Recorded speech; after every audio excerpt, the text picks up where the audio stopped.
breathing life into the universe, following the sun god Apollo across the sky in his ordering of all things. He set the stars in their courses, designed the heavenly kingdoms, and set the earth in place.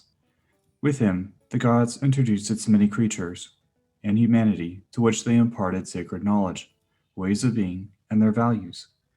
In truth, beauty, and goodness, the transcendental tenets, they laid the path to eternity, the path to their realm. In ancient Greece, at its apex around 500 BC, the Greeks tried to chisel their world into a marble epithet of Apollo's and the Greek gods' heavenly laws. The laws of truth, goodness, and beauty were widely known in Plato's time in 400 BC. The principles allowed humanity to realize their highest manifestation while in the human realm and strive towards goodness, or agathos in Greek. The meaning of goodness to the ancient Greeks was simply whatever revealed reality and its true nature of benevolence to our spirits. Truth was what revealed reality to our intellects. Parmenides, one of the original Stoics, earlier stated that humanity was cast in a state of delusion, however, and was easily led astray by their limited perceptions that focused on the material world. In his poem on nature, inspired by when he dreamt of a goddess who guided him to heavenly principles, the goddess first described truth, aletheia, and then appearance or opinion. In Greek, its name is doxa, that were a product of the five senses and emotions. The goddess went on to state that all things eternal are truth in our universe. The goddess told Parmenides of one notion of time and existence humankind carries. She stated, quote, "How then can what is be going to be in the future? Or how could it come into being? If it came into being, it is not, nor is it if it is going to be in the future, thus is becoming extinguished and passing away, not to be heard of." The goddess was describing to Parmenides how humanity limits itself.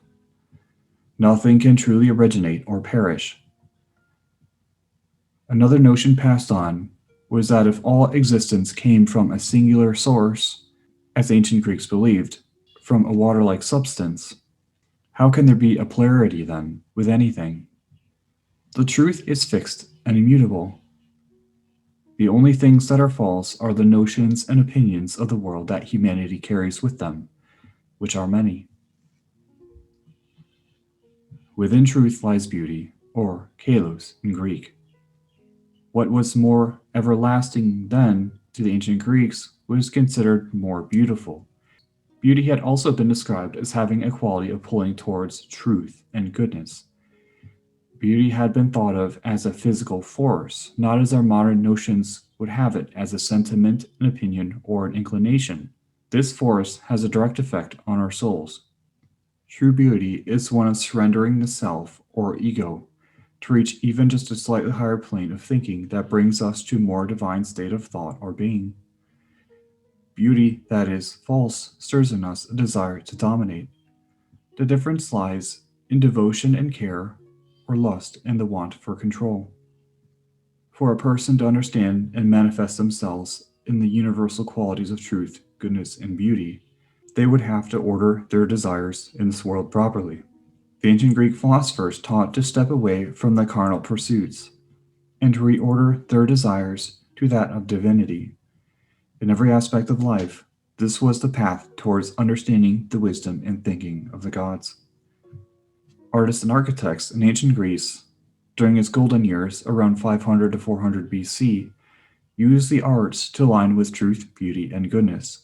They sought to use their craft to free themselves and humanity from the self and its desires. Their goal was to serve others and offer a glimpse into the eternal, benevolent nature of the universe and to celebrate it.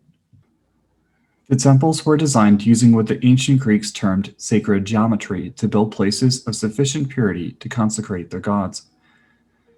Pythagoras, the founder of geometry, thought his formulas revealed divine perfection in our physical world.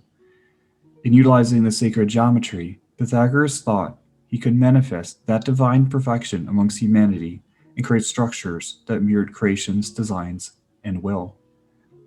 Adorning the temples were marble sculptures of the human form carved to perfection.